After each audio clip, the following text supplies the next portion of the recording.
The LinkedIn Podcast Network is sponsored by SAP. SAP Business AI. Embedded across SAP solutions, it drives immediate impact.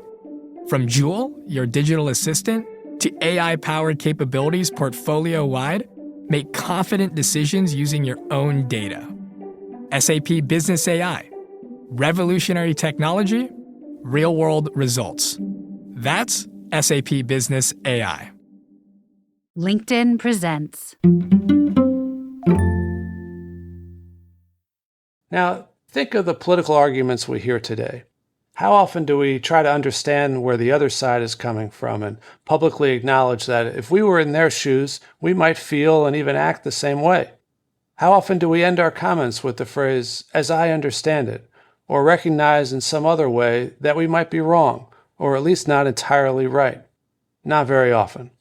Instead, we hear a lot of righteous anger and moral judgment. And when that happens, people on the other side of the aisle go from being opponents to being enemies.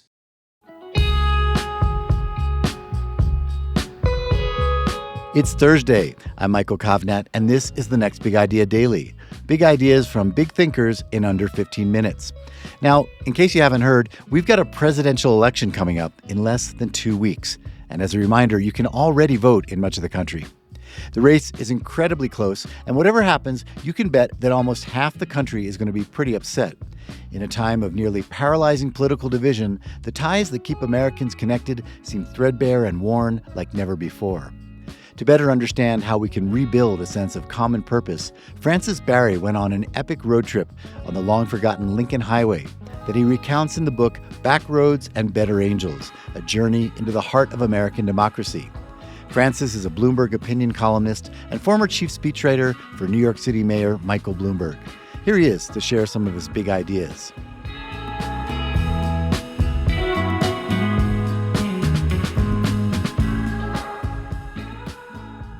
In the fall of 2020, my wife and I took an RV across the country on the Lincoln Highway.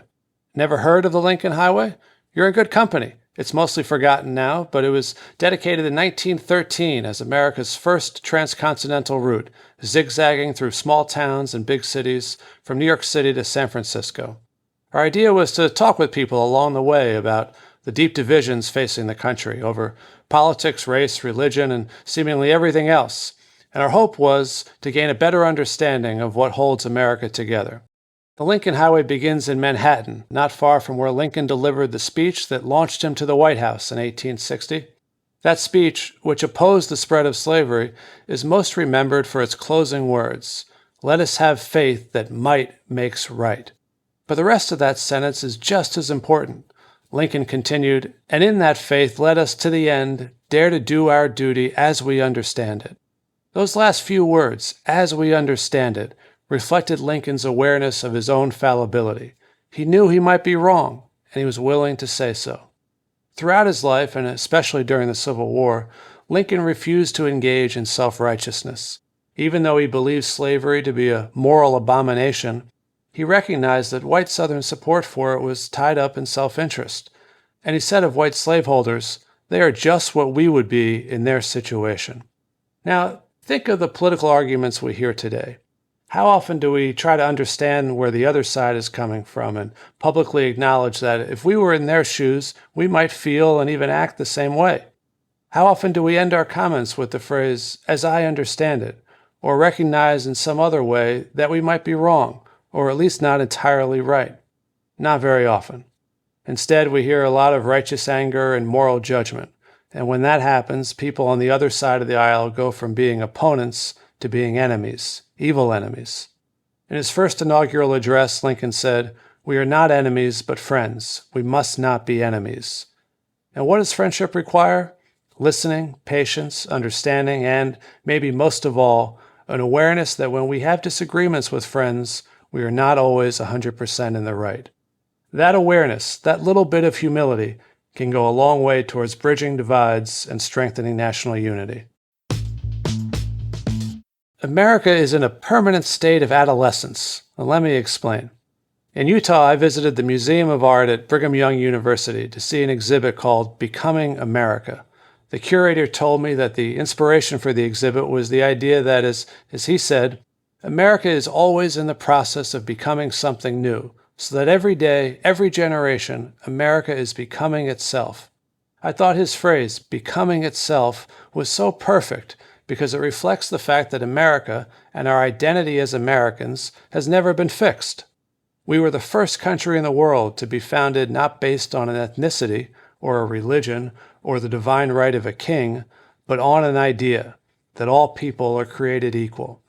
Lincoln called that idea the electric cord that connects all Americans, whether they arrived here yesterday or their ancestors came on the Mayflower. But what does it mean to be equal? And what does equality require? And who does it apply to? And how should it be legislated? These are the questions that have defined much of American history, and the struggles over them lie at the heart of the American experience, not just in the past, but today too. We are still wrestling with equality, and that's healthy because it's part of who we are. It's part of our evolution, our growth. And sometimes the struggle isn't even about the future. It's about the past. All along our trip, we saw monuments and statues that have become controversial, not just Confederate monuments either. The fights over them are the latest examples of the growing pains we are feeling as a country. Which statues should stay, and which should go, and how should we decide? These are important conversations because monuments are more than history. They are celebrations of values. And part of becoming America means that our perspective on those values isn't set in stone. It shifts as we change and grow. Now, not every case is clear-cut. That's why insight number one, humility, is so important. But the more we can see America as an adolescent, always growing and coming into its own, with an uncertain but promising future, the better we can accept that change isn't a threat. It's part of who we are. Threats to democracy can come from both the right and the left. Both parties seem to think the other one is on the verge of destroying the country, but the fact of the matter is, threats lurk in both parties. The second half of our trip unfolded against the backdrop of the Stop the Steal movement. We all know how that ended, in disgraceful violence on January 6th. But threats to democracy aren't just about elections, and some of the places we visited along the way helped make that clear. In Lancaster, Pennsylvania, for instance, we saw shops that had had their windows smashed out after a police protest had turned violent. When an angry mob takes the law into its own hands, and people substitute their own passions for the rule of law, injustices are bound to occur, and democratic rights are bound to be trampled. Of course, mobs aren't just physical anymore either. When an online mob decides to try to silence or cancel someone, that's a threat to democracy too, because it makes other people fearful of speaking their minds.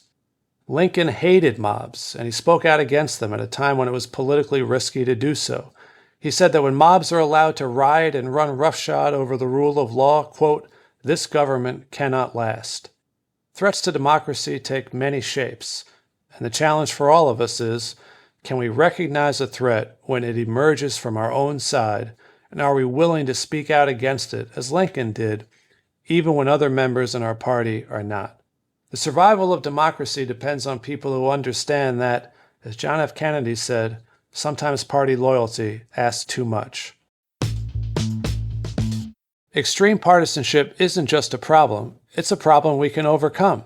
Full disclosure, I've been a Democrat all my life, but I've also worked for a Republican mayor, and like most Americans, I don't believe that either party has a monopoly on good ideas. Too many elected officials in both parties pander to the extremes, and so very little gets done. That's something I heard from many people on our trip, including a sheriff in an Arizona border town. He was deeply frustrated with both parties over the failure to fix our immigration system. The vast majority of Americans agree with the sheriff that we need both better enforcement and more legal immigration. But how do we get there? A big part of the answer lies, naturally enough, in Lincoln, Nebraska, where I spent some time with a young state senator. Nebraska is the only state in the country with both a nonpartisan election system and a nonpartisan legislature. What does that mean? Well, it means there are no party primaries, so candidates have to appeal to voters who are Democrats, Republicans, and independents, not just the most extreme members of their own party. It also means that once they're elected, legislators don't get committee assignments based on their party membership. They get them based on merit and trust. As a result, members of the minority parties still chair committees, and they work across the aisle to pass bills. The state senator I spoke with was in the minority party, but he's been able to pass his own bills because the system promotes collaboration and cooperation instead of conflict. Now, some people, cynics I think, say that we get the government we deserve. But the truth is, we get the government we design. And right now, Congress is designed for gridlock. But if we redesign the system to look more like Nebraska's, we'd have a lot less partisanship and a lot more progress. Hope lies in relationships. In Illinois, I talked with a man who'd spent much of his life in local Republican Party politics.